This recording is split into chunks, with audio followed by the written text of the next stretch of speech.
समझ नहीं आ रहा अपने सैलरी इंक्रीमेंट का क्या करूं। बेटा इतना क्या सोच रहा है, अपने म्यूचुअल फंड्स के एसआईपी का टॉप अप करा ले। This is the right time. क्या समझ में नहीं आया।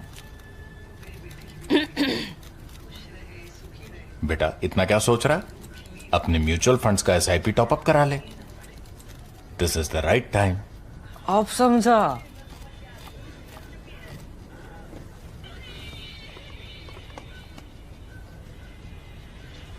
Mutual fund investments are subject to market risks. Read all scheme-related documents carefully.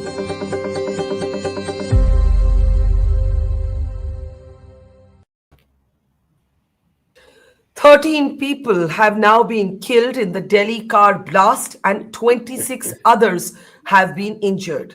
The big question now is this. Although officially last evening this was not called a terror attack, there have now been sharp responses from the Prime Minister, the Defense Minister, and the Home Minister. And police officials are looking at whether this was a suicide bomber's work. A suspect's name has been identified, Dr. Umar Mohammad from the Kashmir Valley. Or was this Dr. Umar Mohammad triggered by panic after an anti-terror module was busted in a joint operation by the Haryana and Jammu Kashmir police in Faridabad on the outskirts of Delhi? The questions are mounting. The situation is grim, and there are, of course, devastated, grieving families. As always, it is the poorest Indians who have been the hardest hit. How will India respond? And how do we make sense of this group of clearly radicalized doctors? Remember, even before this car bomb explosion, 2 other doctors had been arrested as this anti-terror module was busted in Faridabad on the outskirts of Delhi. These doctors too were from Kashmir. Pulwama and Faridabad have now become the central focus of investigators. I'm Barkha, you're with the Mojo Story. The images that you're seeing on your screen are capturing the grim aftermath of a blast in the heart of the national capital. Designed for maximum devastation, the explosion took place inside an I-20 car. The occupant of that car has now been identified. The police believe it is a man called Dr. Umar Mohammad. He is a resident of Pulwama in the Kashmir Valley.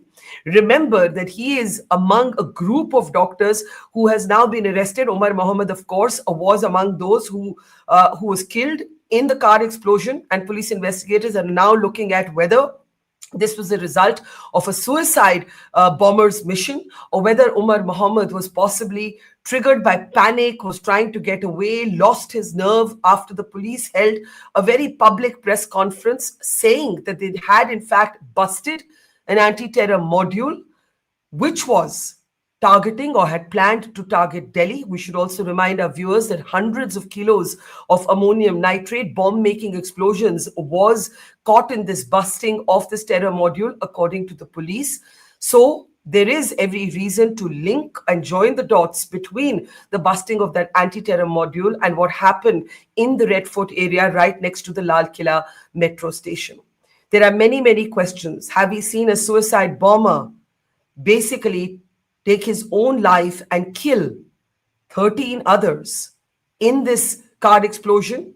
Was he triggered by some sort of panic after the police made it public that they knew about what this anti-terror module was up to?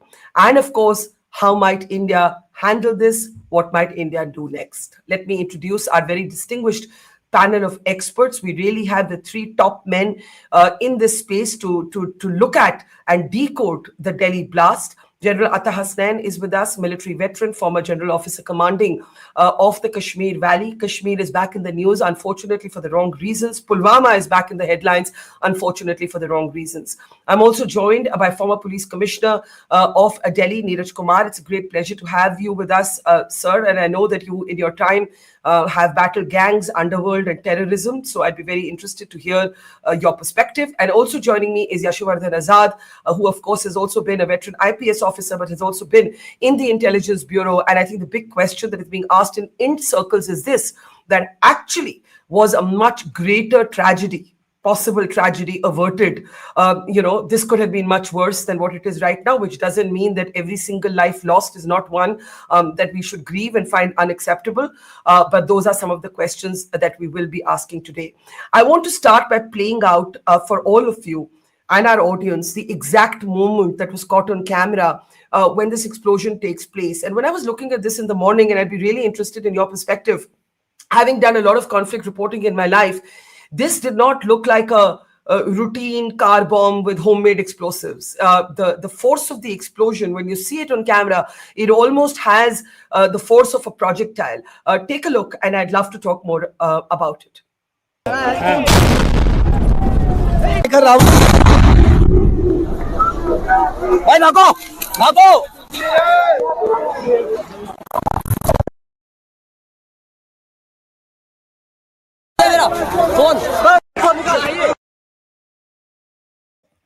So if you see that, I mean, it's a very short clip, but it captures the force of the explosion. I want to start with you, Neeraj Kumar, if I may, then Yashwardhan Azad, and we'll bring in General Hasnain. What did you think when I want to play that again? Can we just play that again? When I was looking at that video, when you see the way the person jumped, it really felt like something, like almost like a targeted projectile. I'd like to play that video with the sound up again, please.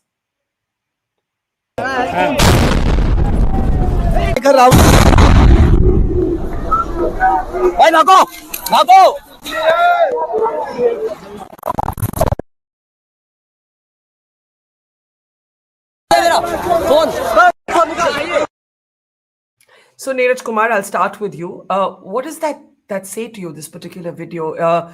It tells you that you're not dealing with some basement level operative here who's assembled something in his home. Well, that is post-blast reverberations that are pretty common after a major explosion takes place. So I'm not surprised. And it also shows the amount of explosive that have been put in the car or that were in the car that have gone off. So not surprising at all. Your overall sense of what has happened here, do you see it directly linked to the anti-terror module that was announced as busted in a joint operation by the Haryana and J&K police? There are experts who on this program have asked whether it was a good idea to go public with that. There were clearly bits and pieces, elements of the module who were still operational. This Umar Mohammad has now been identified as the key suspect.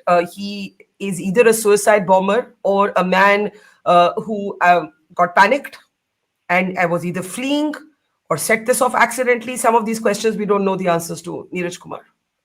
The possibility of the present investigation being linked to the earlier investigation is very, very high. The people who are involved in this particular blast are in all likelihood connected with the recovery of explosive material in different parts of the country and also the arrest of the doctors. So the possibility of the two networks being linked is pretty high, but for it to become an evidence to be presented in court, much more investigation needs to be done. Many more clues need to be picked up and linked with each other. Let me bring in Yashwardhan Azad. You're looking at doctors. I mean, it's also General Hasnain's domain, the Kashmir Valley. You're looking at a group of Kashmiri doctors, possibly radicalized. One of them identified now, Umar Mohammad, as the occupant of the I-20 car in which the explosion takes place as the key suspect, being investigated for links to the Jaish-e-Mohammed. We do not yet know if he was a suicide bomber carrying out a mission or he was a terrorist on the run trying to flee and set these explosives off accidentally. What is your perspective? Well, this is exactly the point that the investigation agencies would be looking at. The busting of that module and your point about whether it should have been declared open or not. I'm really not sure whether even if they would have not declared, this incident would not have happened. So I think it's best what was done at whatever particular point of time. In this particular case, yes, the new element which has come and which is very serious is the question of radicalized doctors, whether it's the Gujarat case, whether it's this module, and of course, these two modules, as Neeraj is saying, and I also believe that there are very strong chances of these two being connected, then it's a very, very serious matter. But let me say that the attempt towards radicalization of the educated youth has not started now, it started long time back. And if you remember the ISIS, when it was recruiting people on the internet, and the people who had gone from Kerala, and some of them very highly educated, whose desire was to, do a sacrifice. Some of them ran back, and there, the interrogations revealed a lot of information how these people are doing it. Now, people are saying whether it's homegrown, whether it has got extra links. The point is that the radicalization attempt is going on. Even now, you talk about Jaish-e-Mohammed. Jaish-e-Mohammed is recruiting in Pakhtunkhwa. A paper report came out. And I also want to mention, of course, General is the one who knows everything about the valley. In 2001, in October, it was the Jaish-e-Mohammed which had done this car-bomb suicide attack over there. I think I remember our batchmate, Ashok Bhan was there, IG, and he had gone to the spot. So there is a tremendous possibility in this investigation which is going to come up. And I think we are on the right track because we've got the fellow who bought the car and got the fellow who's inside. We are trying to locate whether one or three. These links are going to be explored more. And I have a feeling there is a lot more to come out in this particular case. So, General Hussain, let me take you back to your core, sort of one of your core postings. You've had many of them, the Kashmir Valley, which is in the news for the wrong reasons. Pulwama, which we have, of course, seen, as the nerve center of terrorism, the nerve center of a major terrorist attack in the headlines for the wrong reasons. Interestingly, when you and I were talking last night, it was moments after this had taken place. And I remember asking you, sir, is it a suicide bomber? And, now we're looking at the very real possibility that this Dr. Umar Mohammad could have either been a suicide bomber or one of the last remaining active operatives of a terror module that had been busted. And he has either panicked, trying to escape, or we don't know, or he has thought use it or lose it.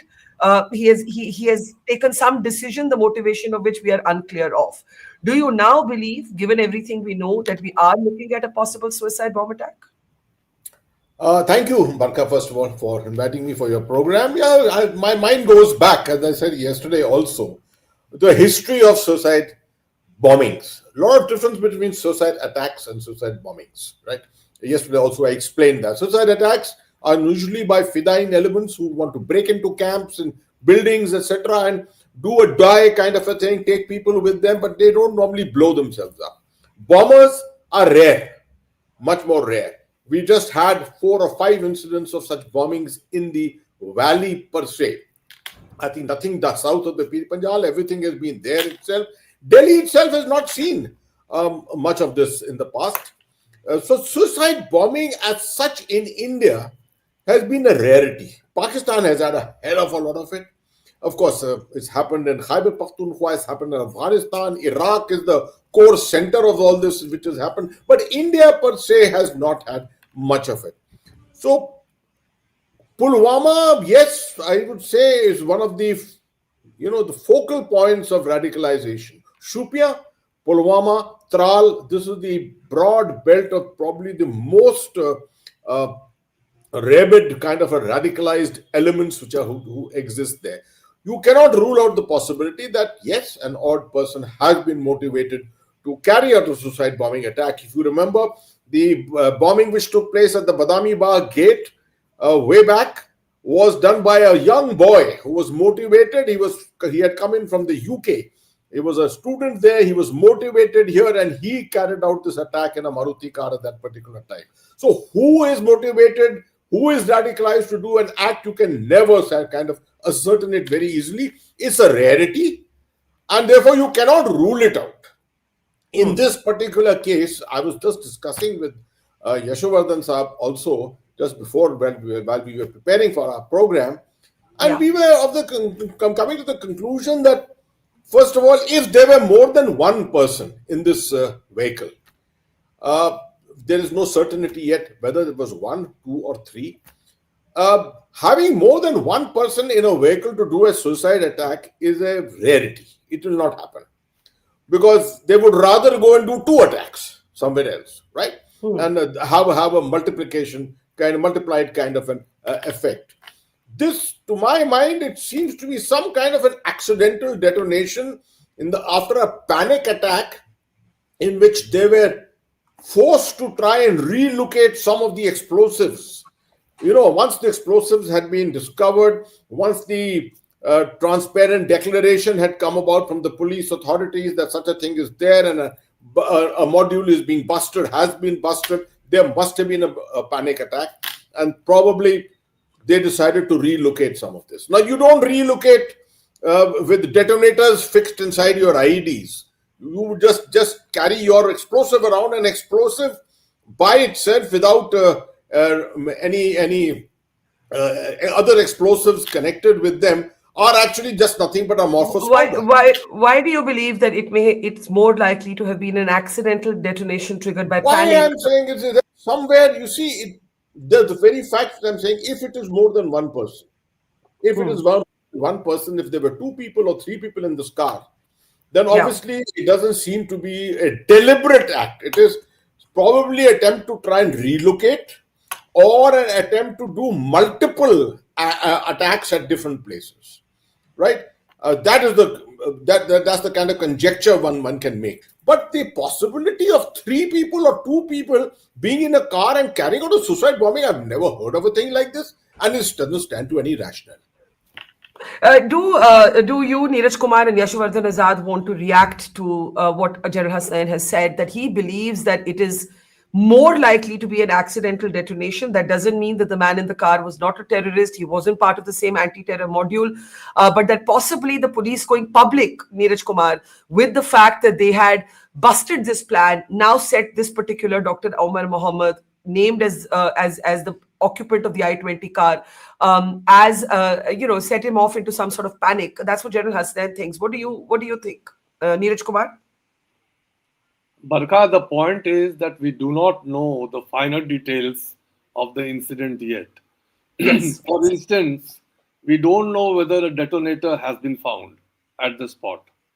We do not know how many people died who could have been in the car. You see, when you examine the remains of people, you can make out who was standing where. Of course, that requires very meticulous and very informed forensic examination. But people who were in the car will have a different pattern of injuries, and people who are standing at a distance outside the car will have a different pattern of injuries. So, first of all, I have not heard of any reports that a detonator has been found, which confirms that it was a improvised explosive device. Secondly, we do not know how many people were in the car, whether more than one, and how many total casualties, who was standing where. It should be possible, with the kind of expertise in post-blast investigation that our people have, it is possible to pinpoint that who was standing where based on the injuries that have been discovered on them. So I am in full agreement with General Hasnain that the possibility of a suicide car bombing with three people in the car is most unlikely. It has to be either one. If there were three people, then it is most unlikely that it was a case of suicide bombing. In fact, I don't recall any incident anywhere in the world where there have been more than one people involved in a case of suicide bombing. Yeah. Yashwardhan Azad, if you want to add to that, Neeraj Kumar is absolutely right. We're still dealing in a little bit of fog of information. There's a lot that still has to be either assessed or revealed. So we don't know if a detonator was found. We don't know how the explosion was actually triggered. We don't know, how many people exactly were in the car. So in the absence of that, it is very difficult to make an exact assessment. What we do know is clearly there were explosives in the car. Here is sir. Critical point here is, and I agree with both my distinguished speakers, that obviously, if you have three people, there's no history of a suicide bomb being blasted when you have three people. There's no requirement. General was very, very right. The question here is that it's also very important to find out as to how many people were there. And with the latest that you have in forensics, you should be able to DNA samples. There are so many things which you can find at the time of the blast, because at the time of the blast, when you get these hair follicles or these blood traces or something like that, there has to be something there which can be picked up and you can find. And once you get that, then obviously the picture is clear, whether it's an armed attack or not. Now, there's one thing which I wanted to say, Barkha. Whether it was an accidental or whether it was a bomb attack, the damage has been done. Exactly. Whether it was a suicide bomb or a triggered accidental panic-stricken detonation, here was an individual whose car was laden with explosives. That much seems obvious. And it was devastating because 13 people have died and 24 have been injured. I think is as worse as those blasts in Sarojini Nagar. The idea of such blasts anyways to create a panic amongst the public. And there are other things also. The car was parked near metro station. Right? Yes. Yeah. The car was parked near the metro station. And No, I think while you handle your phone, let me here's the car caught on CCTV. And the other odd thing that we have in terms of information is, General Hasnain, this particular car was spotted in the parking lot near the site of the explosion in the afternoon for over 3 hours. Earlier, 2 weeks ago on CCTV, this car was caught. This is a pollution check. Same car, the I-20. The point is, what was the car doing in wait for over 3 hours? When you say, did this chap get panic-stricken? He was in that area for 3 hours. Yashu sir, if you're back, I'll let you complete that and have General Saab react to it. Yeah. Can I just add a few things, General Saab, before that? Yeah. See, the other thing is that if you see the location, it's a highly sensitive location. Outside the metro, between the two temples, across the Red Fort. And what is the time when it moves out? It could have moved out earlier. It could have moved out later. Yeah. It moved at 6:58, which is a peak traffic time. So the intention is clear. I would straight away call it a terrorist act. And I'm happy that in UAPA 16 section and 18 section have been used, which talks of conspiracy and it talks of terrorism. So I think we have to start from here. This point, of course, will be clarified once the forensics give us the report, and I'm sure they should be able to give us this. General Saab, I want you to add to this. The fact is, I completely agree that if it was panic-triggered accidental detonation, the man was still carrying explosives in his car. You and I were talking yesterday and we said, we both thought it was a CNG explosion in the beginning. I mean, the scale of the damage, the flames, the mangled bodies, the burnt vehicles, it soon became clear that it was anything but. Now, I want you to respond to a little bit of what we know about this car and the occupants. Yes, we don't know. Neeraj Kumar is right. We don't know whether there was a detonator. We don't precisely, officially know how many people there were in the car. But we do know that this car was, according to now various reports, parked stationary for 3 hours before this explosion takes place. What does that tell you in terms of whether it was a suicide bombing or not? I would agree with what Yashovardhan Saab just said, that speculation obviously points towards the fact that there would have been an attempt to try and take away this car laden with explosives. But the afternoon, at the time when it was parked, was probably not considered as an appropriate time because the casualties would be very comparatively much lower. Sunehri Bagh, the area where this car was actually parked, the density of population around that place is not comparatively so high. Now, obviously, from there, they've taken this car out. They've gone all the way past the Chandni Chowk crossing, right up to that probably the Delhi station crossing, and taken a U-turn and come back. Right? Anywhere they could have blasted this. We could have blasted it anywhere that they could have taken it towards Chandni Chowk. But towards Chandni Chowk, I think there's a traffic restriction, so they'll probably not be permitted to take it there. But they probably chose the area which had the maximum footprint of population at that particular time, and that is right opposite the Mandir area, very close to the Jama Masjid itself. And 6:52, that time when it happened, is actually peak hour. So I remember you saying, there. Yeah, I remember you saying on the program last night that 6:52 is terrorist time. Yeah, absolutely. I said so. I said it is terrorist time because that is the time when you have the maximum movement.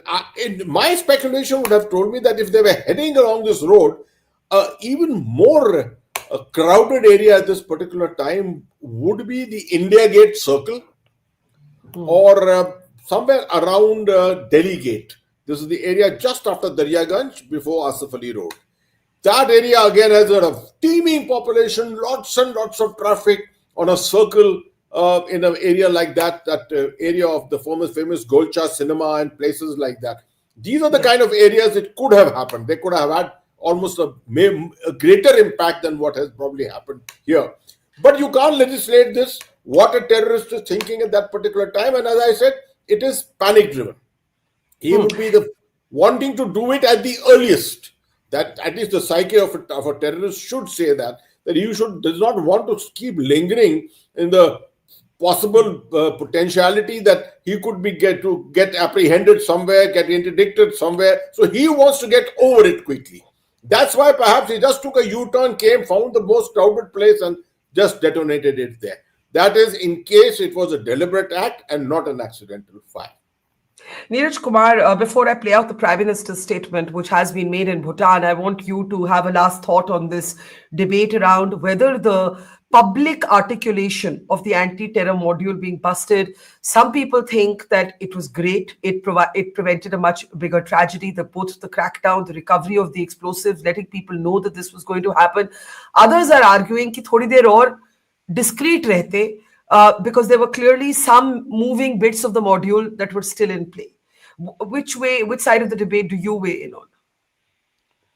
I feel that having gone public was quite the right thing to do, because by doing that, you are alerting the population.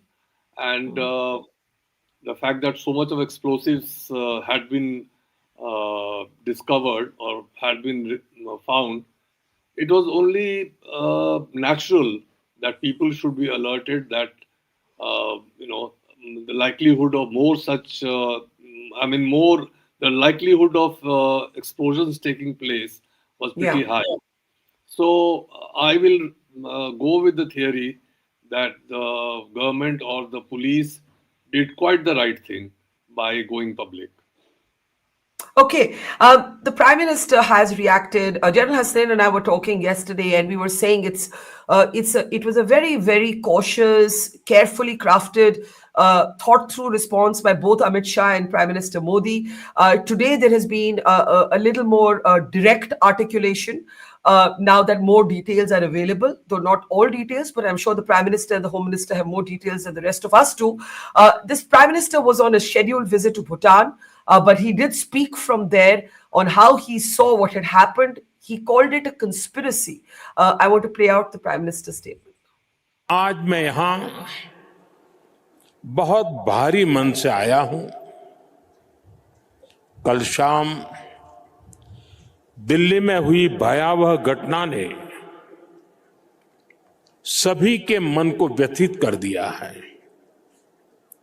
मैं पीड़ित परिवारों का दुख समझता हूं. आज पूरा देश उनके साथ खड़ा है। मैं कल रात भर इस घटना की जांच में जुटी सभी एजेंसियों के साथ, सभी महत्वपूर्ण लोगों के साथ संपर्क में था, विचार विमर्श चलता था, जानकारियों के तार जोड़े जा रहे थे।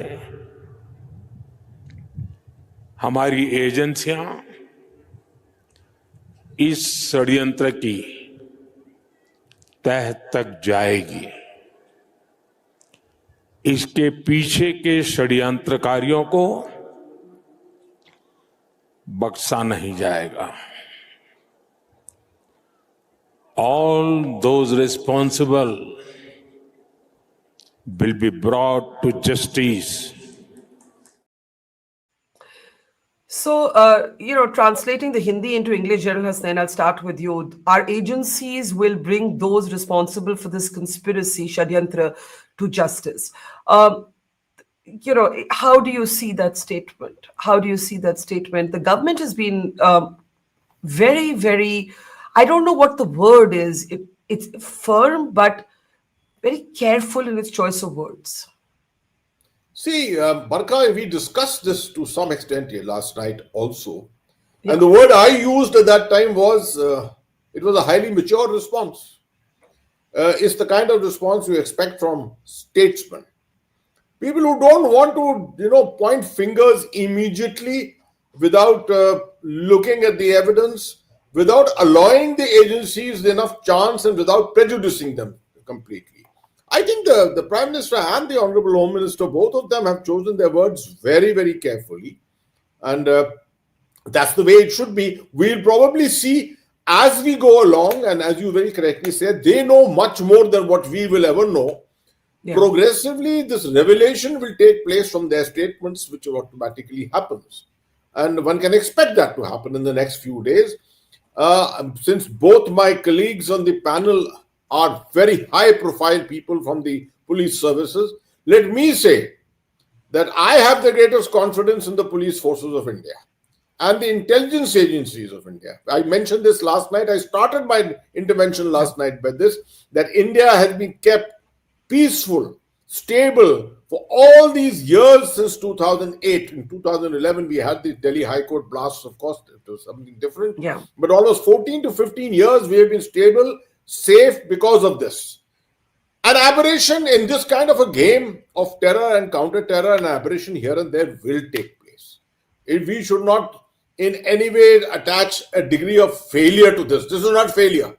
This is work in progress, which has gone on. And we are proud of our forces and of our agencies for having been able to do that. As I said in the beginning of the program, actually something much bigger may have been averted here, something much more sinister. And, at least I am old enough to have lived through those years as a journalist, literally going from city to city, reporting on blasts ripping through crowded bazaars. I remember those years, Varanasi, Sarojini Nagar in Delhi, Zaveri Bazaar in Mumbai, outside of 2611. And we are seeing, after a long gap, an attack in the hinterland, outside of Jammu and Kashmir. But now what? It is also the year of Pahalgam. It is also the year of Operation Sindoor. What now? Neeraj Kumar, let me ask you this. What is the priority for the police right now? We have not seen the police right now say a lot, and I think that's okay. I think the police should say something when they're sure of what they're going to say. But where would their priority be, according to you, and where should it be?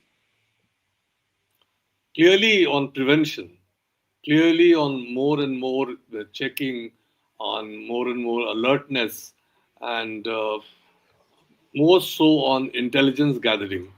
The entire apparatus of intelligence gathering and inter-agency cooperation should really be at its best, so that the recurrence of such an incident does not take place. Not to say that there has been, I have any reason to say that there has been a lapse, because as very clearly and generously pointed out by General Hasnain, You know, it is when you are filtering information, hundreds and thousands of information, which you get on the net, which you get through technical interceptions.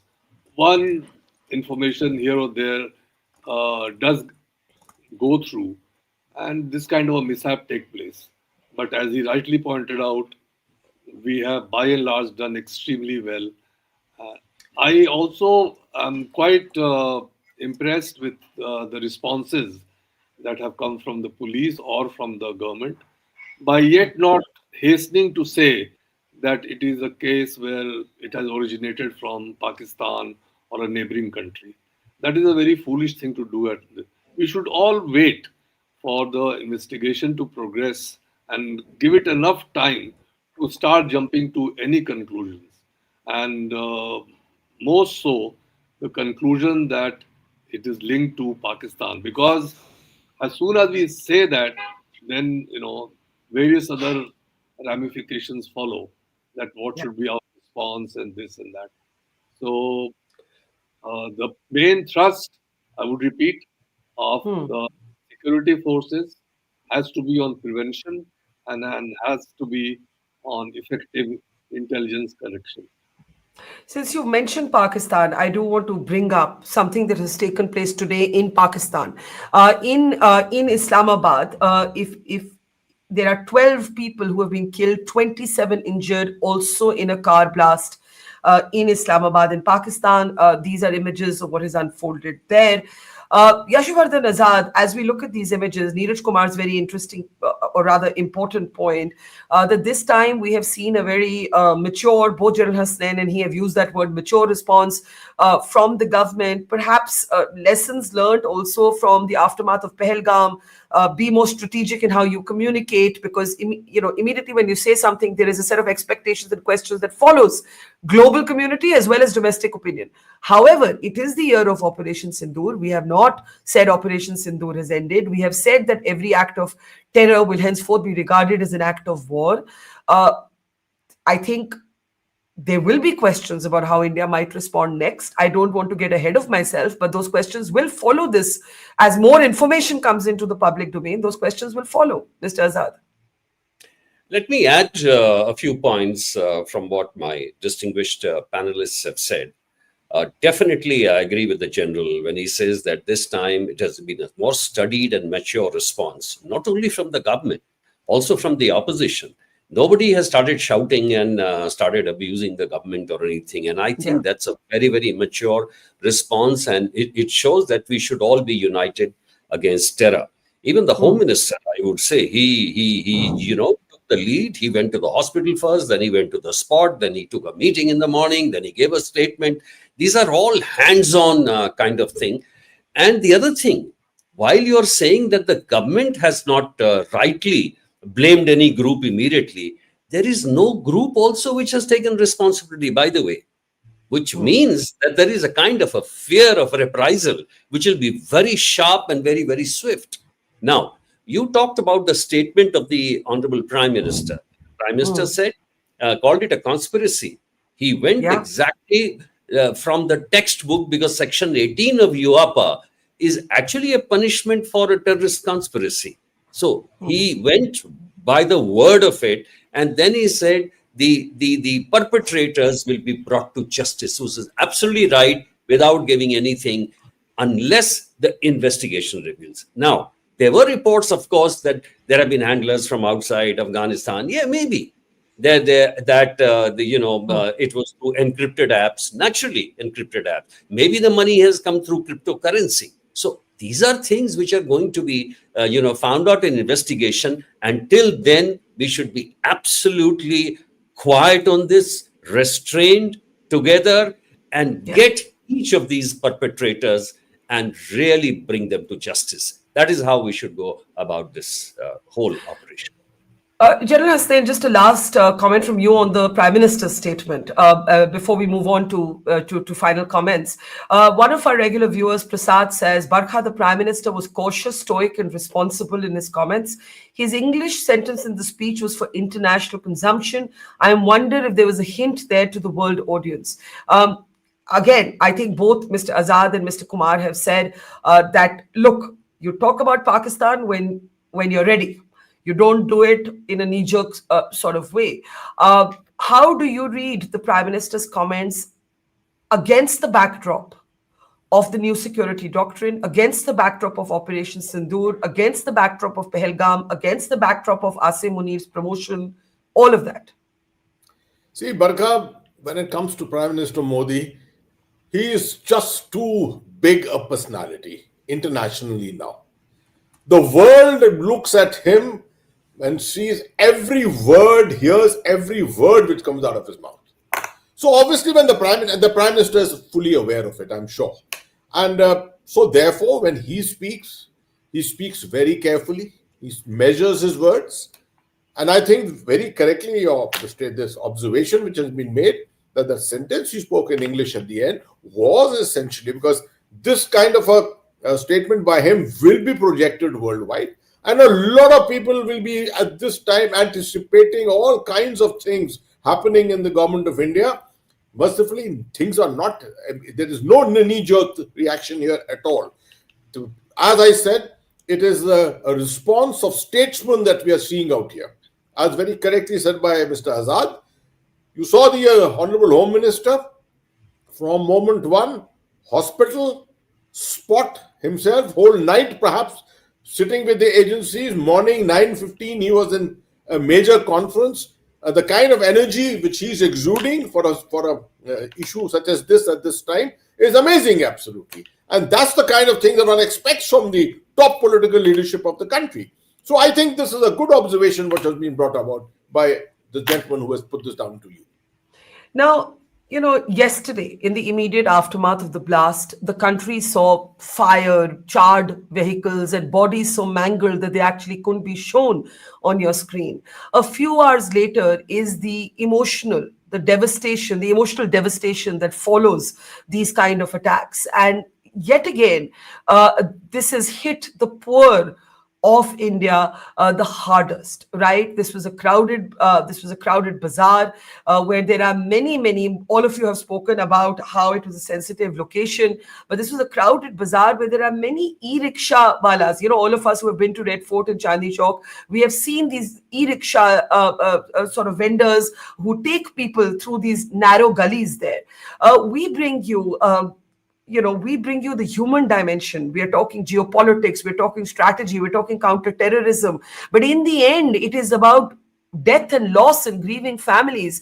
And this is the story of Mohsin, an e-rickshaw driver who was killed in these blasts. And this is his brother speaking to my colleague, Harshit. Take a look. बहुत अच्छा था वहाँ भाई, अकेले कमाने वाले थे।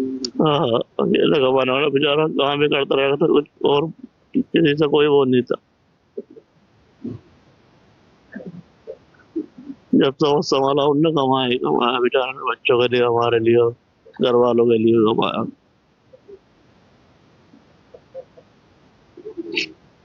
इस तरीके से ना उनका कोई कसूर, ना कोई गलती, अपना काम कर रहे थे जैसे आप बता रहे। काम कर रहे थे, देखो दिन में भी काम कर रहे बेचारे बच्चों के लिए, रात को भी रिक्शा चलाते हैं वो। आज तो हो गया, बताओ किसको कहें हम, किससे पूछे हम, किससे मांगे अपना भैया हम? किसी को जिम्मेदार मानते हो? बताओ किसको बताओ हम जिम्मेदार? सरकार को कहें या प्रशासन को कहें?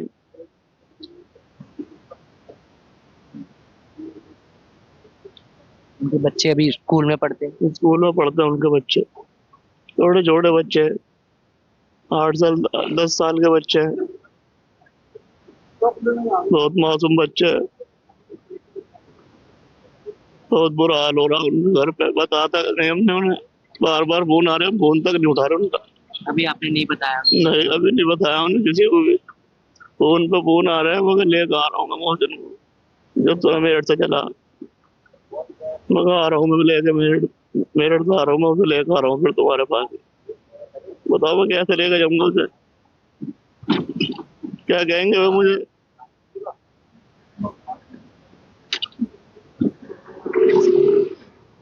आप मेरठ में? जी मैं मेरठ रहता हूँ। जब आप मेरठ से निकले तो आपको पता था कि नहीं रहे? नहीं, ये नहीं पता था मुझे। हाँ, यहाँ आके पता लगा मुझे। हमारी घरवाली का फोन आया था, वो यही थे। उन्होंने कहा कि मोहसिन का फोन थाने में है और उसका पता नहीं है कहाँ है वो मोहसिन भाई। फिर मैंने कहा मैं चलो मैं निकल रहा हूँ यहाँ से, आ रहा हूँ मैं आया हूँ तो मुझे ये पता लग रहा है। अभी दिखाया तक नहीं है, अभी दिखाया भी नहीं, पता भी नहीं क्या है मामला क्या नहीं, पक्का नहीं कह सकता मैं। और जब ब्लास्ट हुआ तो कई लोगों की बॉडी के पर कच्चे उड़ गए, कहीं कोई हाथ किधर गिरा कहीं गिरा, अब ये भी नहीं पता कि बॉडी किस। नहीं, हमें पता ही नहीं है इस बारे में, पर हमने एक वीडियो देखी, मेरे भाई का रिक्शा हरा कलर का था, वो मैंने वीडियो में देखा, पर आ रही है उसे कह सकते हैं हम तो। आपको वीडियो में उनका रिक्शा दिखाई दिया था मुझे हरे कलर का, नंबर प्लेट वगैरह तो दिखी नहीं, पर हरा कलर दिखा था मुझे, हरा ही था मेरे भैया का rickshaw. It's very difficult to watch. Terrorism actually rips through the hearts of families. We say 13 dead, but each one of these families has somebody who has lost somebody they love. In this case, Mohsin, a rickshaw driver, just trying to earn an honest living. His parents, the family not being able to tell his parents the truth. Many bodies have been mangled beyond recognition and therefore have not even been able to be identified. Before I take last comments, gentlemen, there is a new statement from the Home Minister, and it is an important statement. Everyone involved in this act will face the full wrath of our agencies. This is a new statement. I think the government is now with the collection of more information and evidence, displaying intent and also anger. I want to play out. I don't know. Do we have the statement, or is there a video of the statement? Yes. Let us play out Amit Shah's statement, and I'll come to all of you for last comments. Oh, we don't have the video. Sorry. It is just a statement that has come. I'm sure the video will follow. Amit Shah's statement says everyone involved in this act will face the full wrath of our agencies. I'll start with you, Neeraj Kumar. We don't know how India is going to respond. I think you've all agreed that it's been a mature articulation. This is the Home Minister's new statement. For the agencies, the priority, I imagine, there will have to be interstate cooperation between Delhi, between Haryana, J&K, Pulwama and Faridabad. This particular hospital where a number of these doctors worked have now become the center of this investigation, the Al Falah Hospital. What happens next? How do we get to the bottom of this conspiracy, as the Prime Minister has called it? See, the key to the investigations or key to the findings of the investigations are the spot investigations. For instance, if, in all likelihood, whether it was one person in the car or whether more than one person, in all likelihood, they would be carrying phones. Now, have we recovered the phones? Have we recovered the SIM cards? That is something which is very, very important. Then whether or not it was an accidental explosion also has to be decided.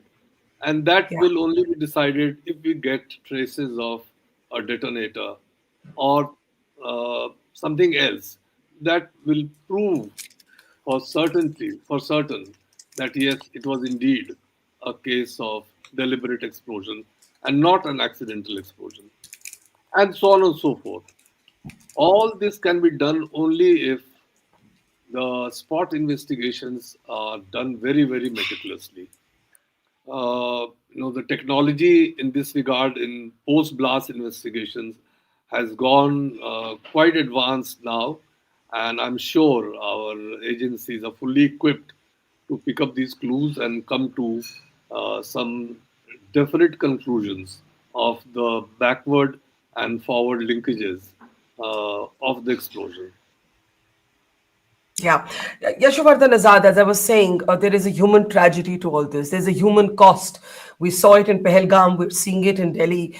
And it is very, very painful, but those stories must be told because in the end, these are not numbers, they're individuals, they're people with families, they're bread earners, they're fathers, brothers, women have in the list of dead. I've also seen women could be among the casualties. We are awaiting more details. Once we have because as I said, many of the bodies are not in a position to be identified.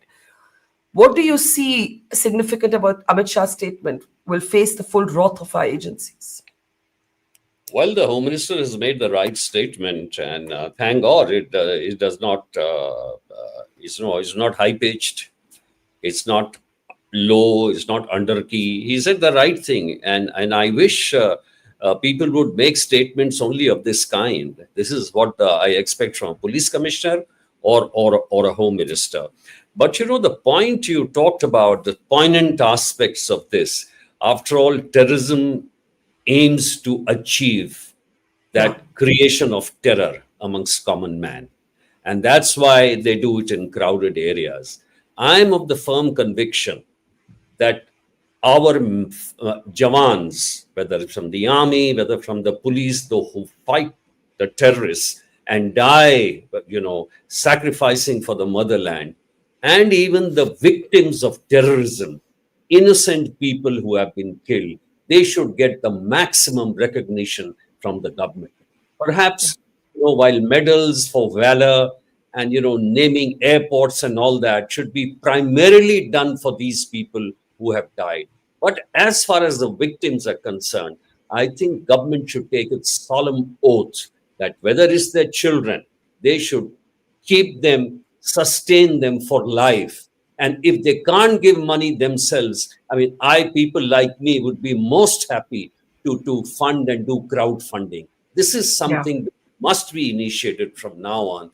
And as far as the future action of the police is concerned, Neeraj has covered it very, very well. I totally support him on that. General Hussain, I'll give you the closing word. The full wrath of our agencies, says the Home Minister. Heartbreaking scenes from the hospital where families are lining up at mortuaries. Bodies in some cases are not able to be clearly identified. DNA test matching may have to be done in some cases because they've been burnt or mangled beyond recognition. You heard, there was an e-rickshaw driver who died, whose brother is saying that I could see in the video that his rickshaw was gone. Closing word to you, General Hussain. Barkha, firstly, I respect all the good words spoken by both my colleagues and totally in agreement with them and endorse every word that the Honorable Home Minister of India has said. My closing remark is not limited to this action which has happened in Delhi. What has happened in Delhi, the roots of that lie way back in Jammu and Kashmir. The overground worker networks will continue to remain there. You see, we have to do much more work on that. A lot of legwork is required, a lot of intelligence work is required. The issue is that while terrorists have reduced, terrorism has not. And we got to remember this, that terrorism is supported by that ecosystem that we discussed yesterday. Radicalism drives that. And radicalism is one issue which is extremely difficult to root out unless you have a full understanding of the ideological narratives which are used out here. I think much more work will have to take place on this to ensure that we can live in peace in Delhi, Mumbai, Bangalore, or Hyderabad. Absolutely. I couldn't help but thinking that look at the lives that have been ripped apart. Hindus, Muslims, people from all faiths, and the fact is that terrorism does not distinguish. It just targets everything, destroys everything in its wake, and yet the terrorist, as all of you have pointed out, chooses the target carefully, a target near both temples and mosques, right? This is from a classic terrorist playbook. We have all seen it. We have seen that not just do terrorists attempt to create fear, they also attempt to divide people. And I think General Hussain made an excellent point. This travels back to Pulwama in Kashmir. This travels back to the overground worker network. We are talking about a highly educated, radicalized doctors network that is now the focus of the police investigation. A number of them arrested, one of them at least the occupant of the car in which the explosion took place. We leave it there. Thank you so much to all three of you. Learned so much from you. Neeraj Kumar, former Police Commissioner, General Hasnain, former General Officer Commanding of the Kashmir Valley, and Yashavardhan Azad, veteran IPS officer. Thank you so much, sir. Sirs, rather, and see you soon. Thank you. Thank you. It's great to see you here. Thank you for watching our work. If you haven't subscribed yet, don't forget to click the bell icon and subscribe to Mojo Story and support independent, robust journalism.